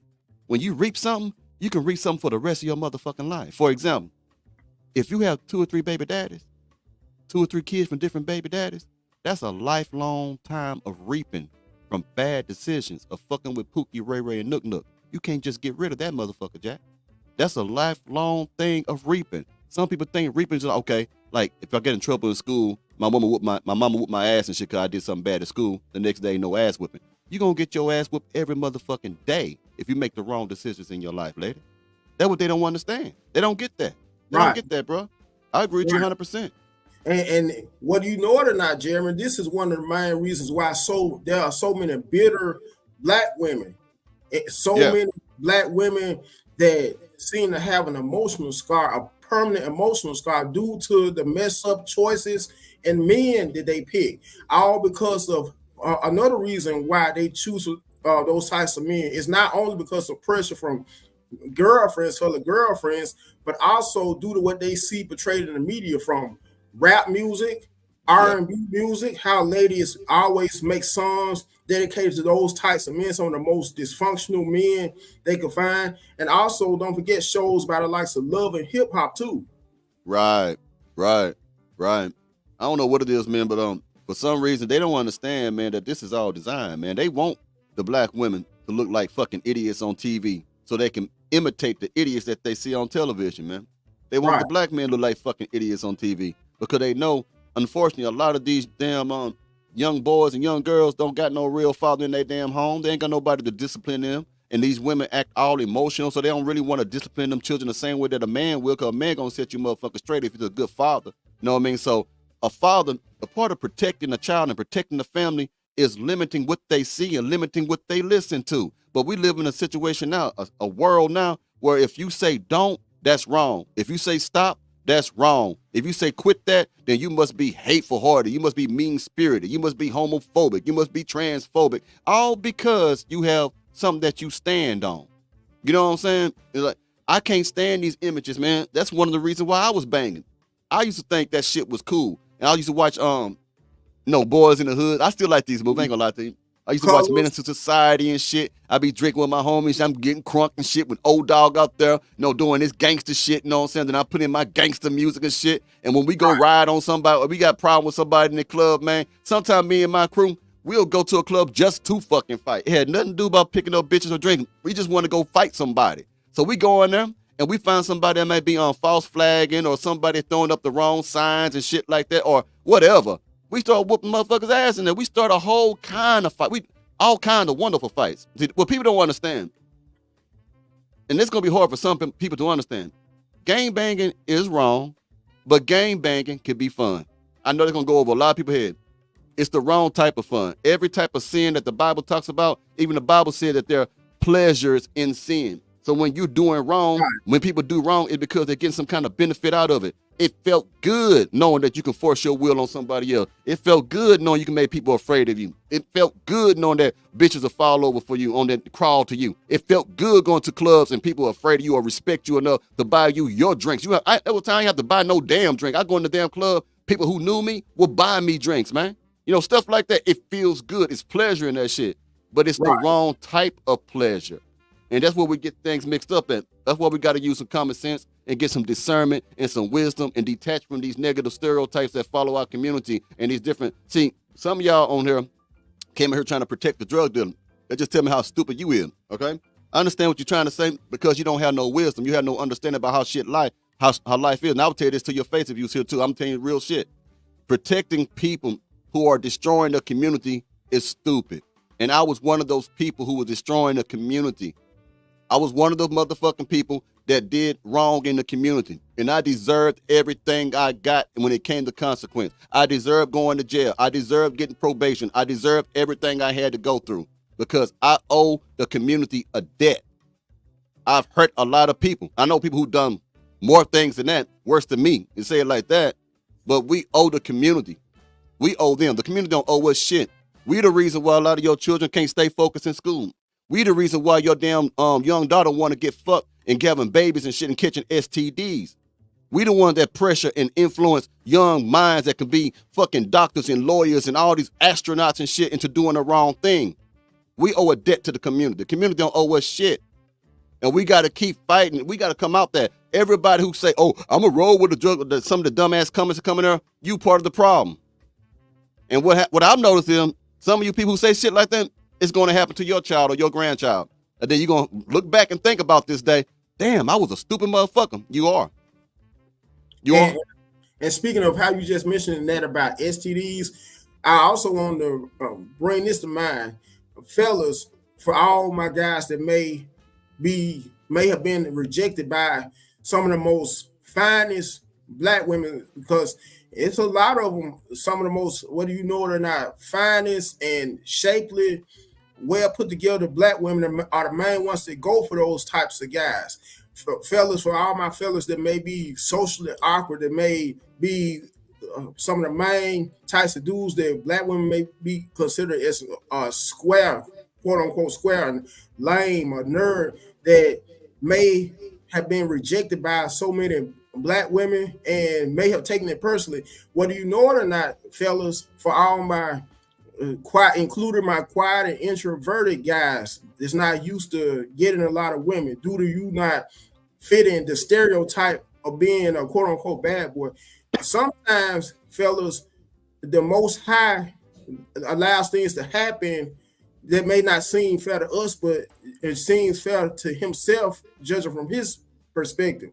Because those same types of women, guys, that may reject you or may have rejected you in the past are doing you a favor, because some of those same types of women are the main ones that have the most baggage, and such as come with a lot of STDs due to how so many of these quote unquote bad boys come with a lot of STDs due to this, so many of them serving prison time, and how a lot of them usually get for sexually assaulted in prison, rape in prison. So look at it from that perspective. So all my guys that's not used to getting a lot of women. All my, once again, socially awkward guys or guys that the average black woman would consider either a lame or a square. Gotcha. Hold on, I got somebody gonna come on the show. Joseph, I just seen your thing, man. I'm finna send you a link, sir. Stay on here, Cap. We're gonna have a whatever, a conference thing, I guess, brother. You know what I'm saying? Okay. Joseph, I just got it. For those of you who want to join the show, sometimes you're gonna have to let me know in the comments that you sent me an email, because I don't be looking at that screen. I have to look at one screen at a time, so I don't be knowing sometimes. So keep that in mind. Joseph, I just sent you the link. All right, you click the link, brother, and it'll bring you on the show, and you can share your comments and your thoughts, man. Like I say, anybody who want to join the show, that email going across your screen, you email it. After you do that, let me know in the comments, so I can, because the screen is in front of me. The other screen, I have to switch out all the time, okay? So I won't know. By the way, ladies and gentlemen, I left my handle in the live chat in case some of you Hold on, Cap. They see it, Cap, anyway. Hold on. They see it. Hold on one second. I got to put on the screen. Hey, Joseph, can you cam up, homie? Yeah, I can cam up. Give me a second. All right. You put the cam up right quick. Oh, yeah. Okay. Cap left his link in the thing. Follow his show. He got a little channel of his own, too. He doing big things, man. He's an intelligent brother, as you can tell, man. Support the brother, man. He got it in there. Waiting for oh, here he is. All right, how you doing, Mr. Joseph? What's going on, brother? Can you hear me? Hey, ain't no sound, brother. We can't hear you, man. Oh, okay, I got you. How you doing, Mr. Okay, Hill? we can hear you now. Yeah, how you doing, bro? All right, how you doing? What's your name? Cap. Derek is my actual name, but I go by on YouTube Cap Social Network, also known as Capri Social Network. So you could just call me Derek. Okay, Derek. All right, I'm Joseph. Okay, nice to meet you. Yeah, I've been on a few panels before. I just stumbled upon to your content, Mr. Hill, man. And honestly, you've been saying the same thing that the other, the other goats of YouTube space and the manosphere space been saying. Yeah. So, a lot of the, as far as like a few of your shows ago, you was talking about the nasty cars, the nasty houses, the nasty bodies. That actually busted back heifers. Yeah. That actually I actually experienced all three of those things. Damn, man, where you going, brother? Yo, I'm telling you, man, I've been in women's apartments or dorm rooms or houses, man, and that shit was so dirty, man. I had to wipe my feet on the way out so I don't mess up the city. And God damn. Speaking of which, Mr. Joseph, I bet they were some of the most finest black women too. Am I right, bro? Yes, they were. You would think that they didn't. You would think that they weren't as trifling as they were when it came to the hygiene, man. I remember in college one time, man, I was dating this fine sister, man, and we had our thing that night. Woke up the next morning, used the bathroom. I saw those drawers. It looked like she wiped her whole ass with the drawer with her panties. Shit. So let me ask you something, Joseph, man. So what you got to say about this subject tonight, brother? Oh, okay, yeah. I actually found a link, a scientific link between young girls being attracted to older men and where it's propagated and where it's promoted. It's actually promoted from the single mothers, because I found a link that says that that children have a sexual awareness at a very early age. And I started thinking and researching it more, and I found out through social construct, women are actually the ones that encourage young girls to be sexual at a young age for benefit. You know what I'm saying? Because I was asking the question to myself. I said, okay, if you got a 14, 15-year-old girl, where is she getting the idea that dating a drug dealer because he has a lot of status and a lot of money comes from? You know what I'm saying? How do they know? How would a 12-year-old or 13-year-old girl know that the man driving a BMW, Tesla, or Mercedes is attractive? What's attracting them to this? And I found out there is a link. It's pop culture, and it's the promotion of over sexuality from the mothers in the community. Because I found out that single black mothers actually compete with their daughters for the same kind of man. I agree with you. You know, not to get too spiritual and shit like that, but in the Bible it says something about in the Garden of Eden there was a tree called the tree of the knowledge of good and evil. You know what I'm talking about? Y'all don't. Basically, you got worldly wisdom, you got worldly knowledge, and most of these kids, and I agree with you 100% about what you said because I've seen it myself. Women who have mothers who are for the streets as well, and they do indoctrinate those children. They do. They absolutely do it, and it's not just them though. It's their peers. It's not just them because them peers that they have, man, they coming from the same household that you're talking about. This information is being fed to them from other people, and it doesn't help that we promote this behavior. We do. It ain't the white man. Everybody talk about the white man is a fucking racist. No. When I was doing my shit with no white man telling me to hit somebody, lie, it was my own individual choice. But the thing was, it was glamorized. It was celebrated. You know what I'm saying? Like, yo, that nigga right there, he did this. Oh, I shouldn't say that word, but you know, he doing it, he doing that. You know what I'm saying? We promote it more than they promote it. Okay. Yes, they can put stuff out there to be as bait for us to want to go do it. You know what I'm saying? But at the end of the day, man, it's individual accountability. You know what I mean? There's some people, we can't always blame it on the fact that there's no father in the home. Because I've known people who had no father in the home, mother wasn't shit, didn't have nothing poor, and they grown up to be CPAs and shit like that. You know, it's individual choice, man. It's just individual choice. We got to stop blaming everyone else, stop blaming the circumstances that we come from, and say the reason why I'm like this is because of that. We got to start saying the reason I am the way that I am is because I choose to be. And I think that's one of the biggest problems on both sides of both genders. You know what I'm saying? And like the reason I stay on the women so much, because I think there's a saying, I don't know who it is. It's an old saying. It said like you can tell about, and don't quote me y'all, but it's something like, I'm gonna paraphrase it. You can tell about how strong a society is by looking at the women of the society. If y'all know what I'm talking about, if y'all ever heard that before. Our women are going down the toilet, okay? And if these women today are fucked up as they are right now, and they are, my concern is, what about the generation that's coming up underneath them? Because you got your Sexy Reds and shit right now. What's going to happen to the generation? Because Sexy Red just had a baby. So what's going to happen to Sexy Red kid and the kids among that generation if they don't have no strong men and no strong women? You see what I'm saying? Teaching them and guiding them the right way. So now, we got to be more aggressive in our teachings, in our expressions when it comes to rejecting negative, shameful behavior, because shame is not a thing no more in our community. Back in the 60s and the 70s, 50s, like that, shame, you'd rather be broke before you got ashamed of doing something. You wouldn't even want to you would be in poverty before someone can say you did something that was shameful. We don't look at shame like it matters no more. That's one of the biggest problems that we have right now, is that we have no shame. And we need to get back to shame. So the problem with shame is it makes you take accountability. And also it makes people who are ashamed of doing an action feel as if you're judging them. And we live in a society right now where everybody is pussified, that they are afraid that people won't like them no more because they have an opinion about what they're doing. We got it. The old adage used to say that it takes a village to raise a child. Guess what that meant? That meant that somewhere in that village, people used to teach shame. People in that village used to teach how to condemn bad behavior. People in that village used to teach people what's the difference between right and wrong, immorality and morality. We don't have that shit no more. And that's one of the main things that's missing in our fucking community, because a lot of men don't have the nuts to do it. A lot of women don't have the heart to do it. And don't get me wrong, I know that there's going to be people who are going to not listen.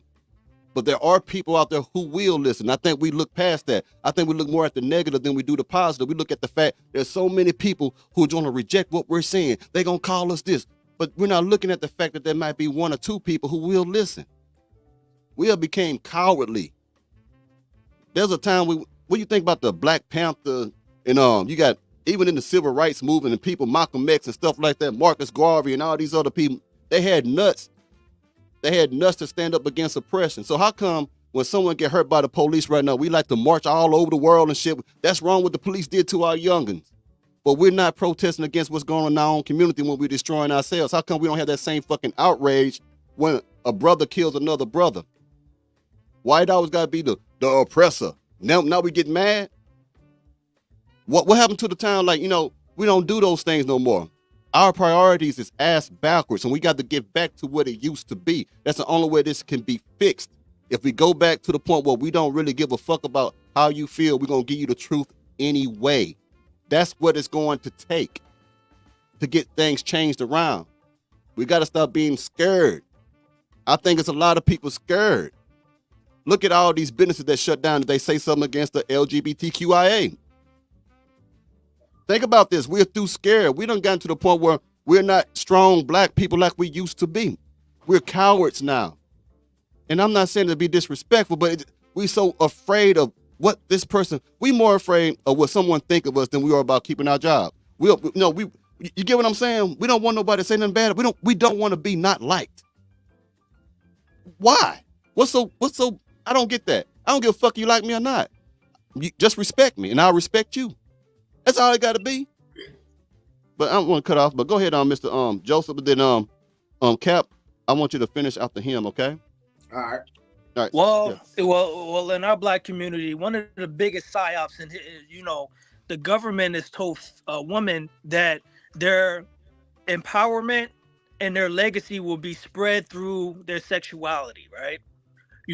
So there is no shame anymore. And what happened is the message got muddy.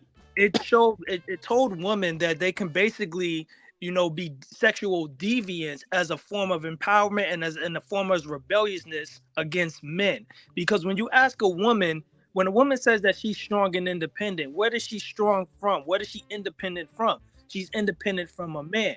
And what happens is the Bible talks about if you have faith in small things, you will have faith in larger things. But what happened with that is if you're not responsible with the small things, then you're going to be a mess with more. What happened, the government gave too much autonomy to women, and when people are free to do as they please, they often imitate others. So now you have this pandemic, you know what I'm saying? It's kind of like The Walking Dead. One zombie bites another zombie bites another zombie, and before you know it, you have a whole population of infected people. And that's exactly what the sisterhood and women and feminism has done.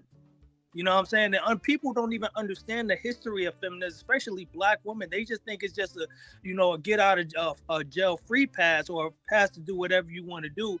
But the first and second wave feminists were actually married in traditional marriages. Third and fourth wave feminism said, hey, you know what? You could do whatever you want to do. You know what I'm saying? It's not about working in conjunction with your man. It's about being the man. And women have done very, very, very poor jobs of it. But instead of trying to rationalize and what they're doing is they're justifying their behavior with more bullshit. You know what I'm saying? Right. So that's where the conversation kind of falls on his head, because I even asked a woman today on one of these panels. I need to ask her. I told her, I like, y'all go out of y'all way to emphasize yourselves and stuff. A 35-year-old woman or 40-year-old woman can say that I was young and dumb. At 35, 40 years old, this is the same group of women that claims that they're the most educated, the most empowered, and no man can tell me anything, and we're mature faster than men. But a 40-year-old woman is continually getting manipulated by a man who she claims that she's better than. I've never understood that. It's either you're going to be a victim or you're going to be empowered, but you can't be both. Let me get into this right quick. I'm glad you touched on that, because a lot of our modern day black women have a victim's mentality. But I want to touch on the feminism. In the 20s, for those of you who don't know, 1920, that's when the first wave of feminism hit. And it was about suffrage. Suffrage, in other words, meant that they could have voting rights. It's about the white women at this time. White women were fighting for their voting right, okay? And then there's also, according to first wave feminism in the 20s, it was about maternal rights, having the best type of health care for the children if you're married or not. Second wave of feminism. This is when you got the what we're dealing with right now. It was about reproductive rights, meaning my body, my choice. Financial independence. This is where you get this boss bitch shit from. Third wave. Now that was in the 60s, all right? Now let me go back a little bit further. The Voting Rights Act of 65 came during the same era of second wave feminism. You can look this up. These are very viable facts and shit. This is when women of color could vote, because at the time in the 20s, the black man and the white man could still vote, but the white women couldn't. That's where first wave feminism happened in the 20s. Now, when we get to the third wave of feminism, that happened, in the 90s? That's when they start talking about, I think it's 90s, yeah. 90s when they start talking about sexual freedom. So what you're looking at right now, the shit that we're dealing with right now had nothing to do with the first wave of feminism, because that was totally different. But this gentleman was right. They were still married during those times. But what we're dealing with this independent mindset, and I can dress and be like a hoe, that is really based upon second wave and third wave feminism. All the other waves of feminism are built upon the foundation of second and third wave feminism, not the first. The first one was actually kind of just totally different from the second and the third. But it's like they say, if you give the devil an inch, you take a mile. So when they start getting some kind of rights, that's when all this other shit exploded. Okay, so for those of you who don't know that shit. Now back to what he was saying right there about the victim thing, I totally agree with him. I do. I don't know why it's not him only. A lot of us want to blame somebody else for our own failure. When most time, like Mr. Yadig say, you got to start looking in the mirror and stop looking out the window. In other words, put the blame on yourself. If you don't take no accountability for what you're doing, you'll never grow and you'll never become anything. What you go through is what you grow through. And if you don't allow yourself to go through it, you'll never grow through it. You get what I'm saying? So I want to add that in there. And also I want to, before Joseph, if you don't mind, I want to get Cap opinion on what we just said as well. Go ahead, Cap. Speaking of which, how you just mentioned, Mr. Hill, on what you go through is what you go through. That also reminds me of how you have black women in their 40s and 50s, but still haven't learned their lessons on being able to settle for much better men, a much better caliber of men. Instead, in other words, some of them are still in their 40s and 50s, still selling for some of the most toxic men they can find, some of the most dysfunctional men. And this just goes to also show you, fellas, how no matter what, in our community, I don't know how it is with other communities, but I'm referring to specifically our community of women. And for some strange reason, they just seem to have, most of them, an immature mindset that they refuse to get rid of no matter how old they get in life. They continue to settle for some of the most bottom of the barrel men. Would you like to give your perspective on that, Mr. Joseph? Yeah, the reason why they suffer, they settle for the bottom of the barrel men because, you know, you ever heard this saying that, you know, I've been to jail before, and I know a lot of women that grew up in my hood that actually had babies with jailbirds, right? And the first time I heard about prison dick was from a black female. See, the problem is dudes that work 9 to 5s, blue collar jobs, or somebody who's not out there on the scene is somebody that's considered boring, right? But you want to consider, I consider safe to be, I consider boring to be safe, right? Yeah. So a woman doesn't want to play it safe. She wants, you know, to be out on the scene to impress, you know, her so-called friends. You know, everything is about status symbol when it comes to these women. They want a man that they can actually show off. They don't want a man who is playing it safe and kind of want to play the background. That's the reason. I'm just going ahead. That's the reason why, you know, because attention is the modern woman's currency. This is the reason why you have women who living on Section 8, but they're driving a Hellcat or a Charger. This is the reason why these women are living in condominiums with a headboard and an air mattress. This is the reason why. This is the reason why these women are walking around in designer clothes, dressed to the nines, and $300 weave, while I'm driving past them at the bus stop. Right. You know what I'm saying? Everything is about instant gratification and attention. So that's the reason why they don't want to be in a safe relationship. They don't want to be with a guy who works a 9 to 5 job because, you know, unfortunately, the harsh truth that these women don't understand is that everybody's life is average. Everybody, there's going to be days where 95% of your life is going to be uneventful. So women always want to perceive to the masses that they're doing something with their life, but actually, in actuality, they're very empty inside. That's the reason why they don't want to hear that. They don't want to hear the truth from men. You're not cut. For the most part, most of y'all, you know, are just flavors of the week, flavor of the month. That's Right. basically what it is. Right. And I also want to give my perspective, gentlemen, on women that black women that settle for these type of men, these guys that are some of the worst men that they can find, whether you know it or not. Not only gentlemen but ladies, some of these main brothers who you always go for due to their toxic lifestyle, in some cases are jealous of the square guy, the lame guy. And there are some guys that are drug dealers, gangsters, scammers that have criminal backgrounds that wish if they could turn back the hands of time, they could have been a square brother that didn't have that criminal record or background. Some of these same guys, whether you know it or not, ladies and gentlemen, are the same guys that can't hardly sleep because a lot of them are hurting inside, which reminds me of the episode or prior show you made, Mr. Hill, on how a lot of black men are hurting.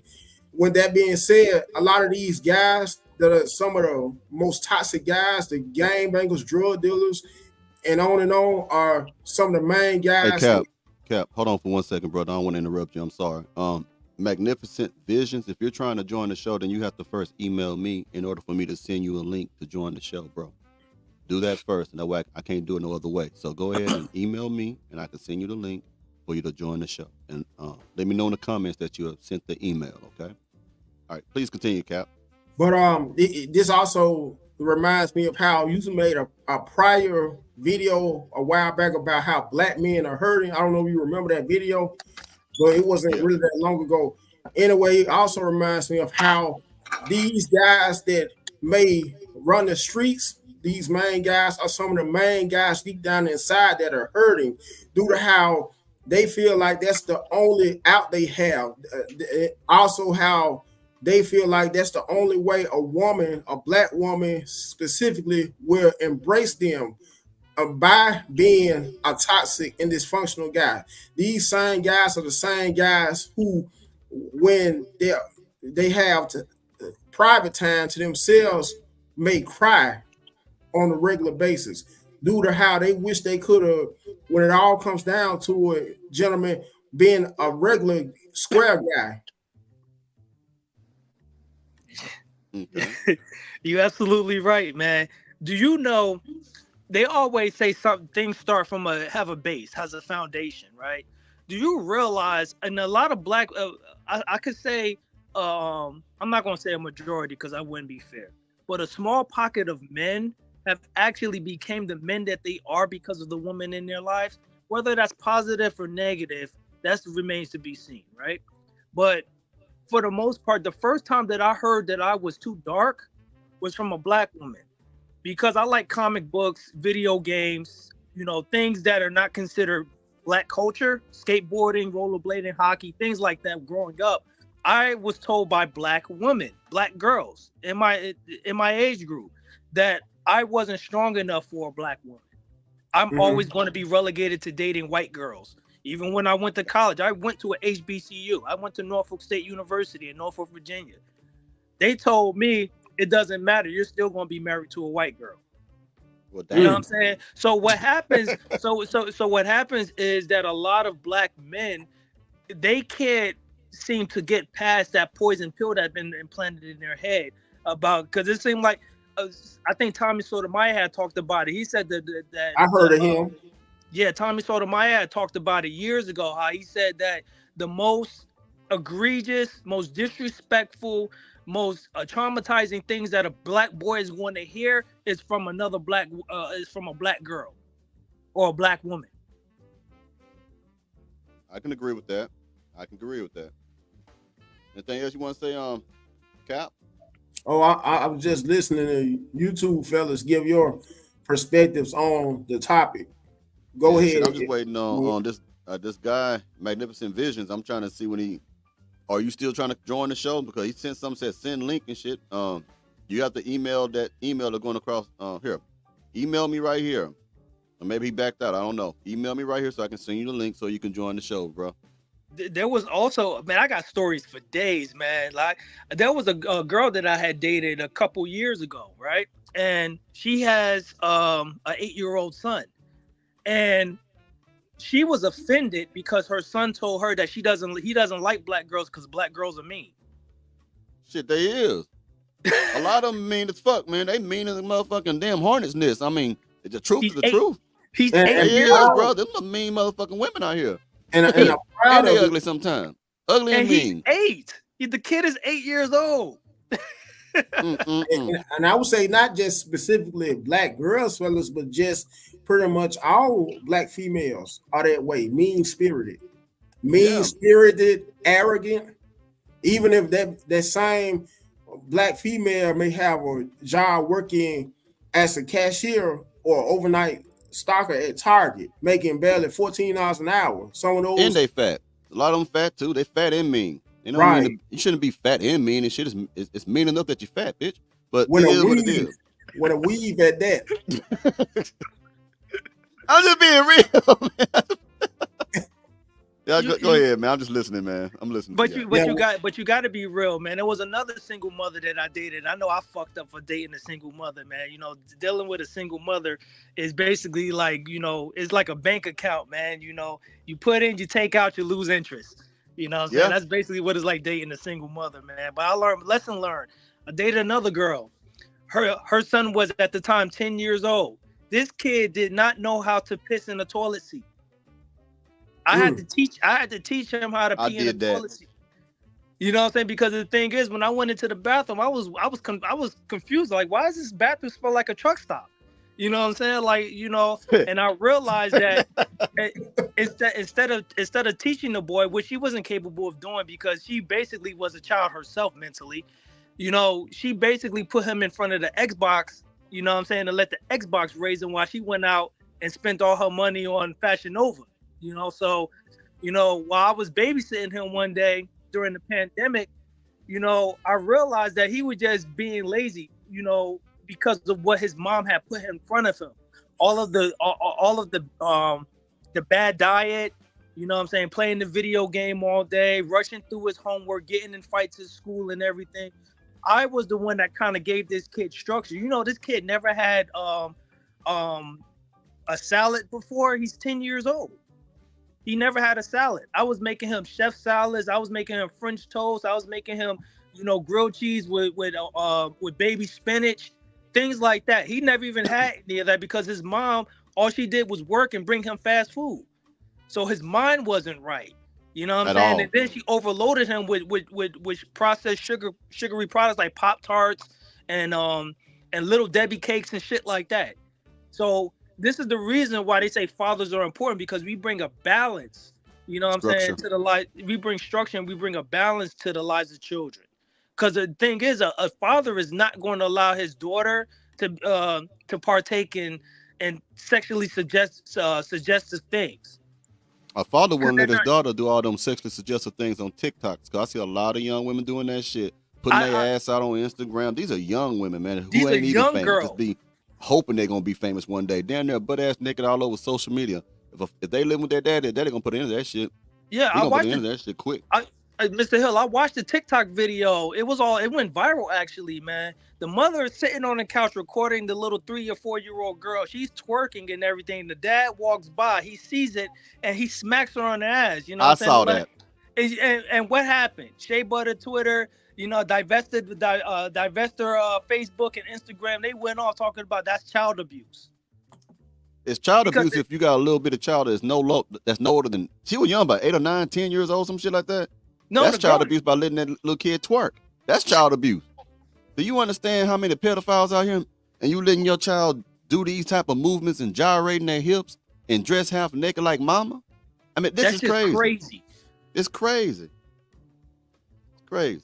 I guess this dude is not gonna show up. He's been I think he backed up. All right, that's cool. That's cool. Well, I'm about to get ready to end this show. Let somebody else want to join. I'll probably be doing another show tomorrow, man. I think I'm gonna move it to 5:30 instead of 5:15. So maybe 5:30 Sunday. I might be doing a different show. Oh, Mr. Hill, I also wanted to mention something. If I have 2 minutes to mention, go ahead. I met Dr. Umar Johnson while I was a student in Norfolk State, and now I don't agree with everything the brother says, but I do have his book where it talks about the over medication and miseducation of young black boys. This same single mother that I was teaching her son how to use the bathroom and practice good hygiene and good diet and structure. This woman actually put her son on agreed with the school to put him on ADHD medication so she can get a paycheck. And she was mad when they actually, and she was upset. She talked to me about it. She was upset when they ended up cutting a little bit of his disability. Disability, yeah. But it was crazy though, because the kid is actually really smart. He's just misguided. That's all it was. But she was using the boy to get a paycheck. Yep. That happens. That's what made me break up with her. I've seen it. A lot of people know these stories, bro. That's what made me break up with her. Which also goes to show you, gentlemen, how modern day, not all modern day black women, but a big percentage of them still look at having kids as another hustle. Mm-hmm. Yeah. Yeah. They are the Nino Brown of childbearing. The Nino Brown of childbearing. That's what it is. It's honestly really disgusting, man. I couldn't. You know, it hurt me to leave that boy behind. I think he has to be about 14 or 15 now. But it was so messed up that she pimped her own son, had him taking all types of Adderalls and all types of ADHD medication when the kid, all he really wanted was some structure. That's all he really needed. It was nothing wrong with him. You did the right thing, man, because you saved yourself from a whole lot of other woes. If you would have stayed with her, you went through some more shit with her. I went through that before, man. There was a time, man, I was trying to be with a woman. She was Ethiopian. She was bad as fuck, I ain't gonna lie. But she had a American mindset, though. She was one of the ones who come out of Ethiopia, got here, and became Westernized. And she was fucked up, too. She had a child. Similar story. The child had to be about maybe 6 or 8, and he was pissing when he was sitting down. I had to show him how to, stand up and pee and stuff like that. You know what I mean? But she don't care. It's the same thing. She will coddle the boy. I love my little man and shit like that, but she would never give him anything healthy to eat. This boy eating honey buns in the morning time for breakfast and shit like that. So I've seen what you're talking about, and it's a tragic thing. It's a tragic thing. That's why these boys need to be around men. If you can't find a father, find a good positive mentor, a role model. These women, man, they fucking up the kids. They are. Well, they really are. I agree. She thought that I was doing too much by caring. No, she didn't think that you were doing too much. She thought that you were trying to take power over that goddamn child, because that's what this is about. They don't want nobody to take control over that shit. That's what it was. That's what she called it. She's like, "Oh, you doing too much with my son." Yeah, that's what she meant. See, these women who are single parents, man, they don't want you to say anything about what their children are doing. They don't want you to correct their children. They don't want you to change the children's lifestyle, because that child belongs to them like it's a thing. Okay, they won't. That's why some women, black women in particular, they make some of the worst co-parents, because they don't want the other father to try to come in and regulate and be a man and try to put masculinity in their son, or try to direct as a man to a daughter. They want you to just pay and let the mama raise the child, because that's my child. That's my toy. That's my damn check. That's like you said, that's my paycheck. That's my disability check. I control everything. It's power. A lot of time it's power. A lot of these women do not even want to be in a relationship with nobody, because they know they have to relinquish power. You know what I mean? So it's a power hungry hoes, man. Real talk. And might I add, fellas, anytime you date a woman that's already got kids by, in some cases, multiple men, she may have more than one kid by multiple men, expect, and if you may be a man with not when kids your own, expect those same women in most cases to still be messing around when either one of the kids' fathers. It can happen. Behind your back. It can happen. Now, what you just did, Cap, you done scared a whole lot of motherfuckers that's dating somebody who got a baby daddy. You done scared a whole lot of them right now when you said that shit. Right now, they think about, where the fuck is Bridget? That you got them scared like a motherfucker right now. Bridget getting them cheeks clapped right now. And it's all because of Cap. Cap told you that shit. Hey, I'm pulling no punches. I'm just like you, Jeremy. Well, gentlemen, I thank y'all for coming on to the show. I look forward to hopefully seeing y'all again. This is the first time Mr. Joseph been on the show, man. I greatly appreciate you coming on the show, man. It was cool. Good talking to you, too. Oh, no problem, man. It feels good to actually say something without getting sniped or booted off the panel because people can't handle the truth. Oh, man, the truth is always welcome. I even welcome people who disagree with me. I'm waiting for that. I think a lot of people scared to talk to me because I'm going to get on your ass. I'll roast you, too. But I don't have a problem with someone disagreeing because like, everybody don't agree with everybody. So I don't mind people telling me they don't agree with me or want to talk about what I mean. I welcome it. I'm a mature man. But if you get disrespectful, then hey, I'm gonna have to go. You get what I'm saying? So yeah, Well, man. The truth is always welcome here, man. Well, you know it what is, no matter what. You know bro. what it is, Mr. Hill. Most of these, they call these a lot of these panels, they call them male safe spaces, but they're just simp factories. You know what I'm saying? They they allow certain females in there that already begrudgingly hate men. You know what I'm saying? Or always got a problem with the truth. And it's like a cockroach problem. You let one in, and then before you know it, you have a whole infestation. So a lot of the male spaces that started off like that have just become like a 2024 version of Jerry Springer, pretty much. Yep. I don't have some women on my show though. I only had one woman. You remember this, Cap? When I first started this shit, it was one woman. She was fat. She was ugly. And you could smell it through the goddamn screen. She looked like she was nasty as fuck. And she was trying to tell me some shit. Yeah, man, she was trying to tell me, what was she was talking about? She was talking about she's not a baby mama. That's what it was. I said, look, she said, I'm not a baby mama. I said, well, ma'am, do you have kids? I'm not a baby mama. I said, do you have kids? Yeah. I said, ain't you a fucking baby mama? I don't like that term. I mean, it was, dude, I'm telling you, when I first started live streaming this, I don't know if Cap, you was on that, I don't know if you remember that or not, know what I'm saying, when I first started doing this thing, but so far I have had a lot of positive women come on my show. I haven't had a lot of women come in there and agree with what we're talking about. There's a lot of women who actually agree with the message that you and I, all of us, are thinking. I had one the other day. It was an older lady. She was in Virginia as well. And she was an older woman, probably in her 50s or something. And she came on here talking the same shit. She was positive.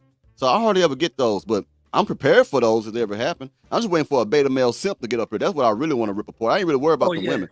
I want a dude to get up here, and that's what I really want, and say some of the most faggoty ass shit they can think of. I want them to get up here so I can get on their ass. I really do. Yeah, they're worse than a woman. Holy crap. Yeah, they are, man. Well, I'm gonna shut the show down, man. Hope to get to see y'all again pretty soon. Thank you, Cap, and thank you, Joseph, for joining the show, brother. All right. Thank you for having me. No problem, man. Anytime. Y'all have a good one. You too. Yep. All right, Cap. All right, that was a pretty good show with everybody. We're gonna get up out of here. We've been going for 2 hours strong. I don't even like to sit down this long. My ass hurt. But anyway, man, I'll see y'all again. You know how I get down. All of y'all take it easy now. You hear?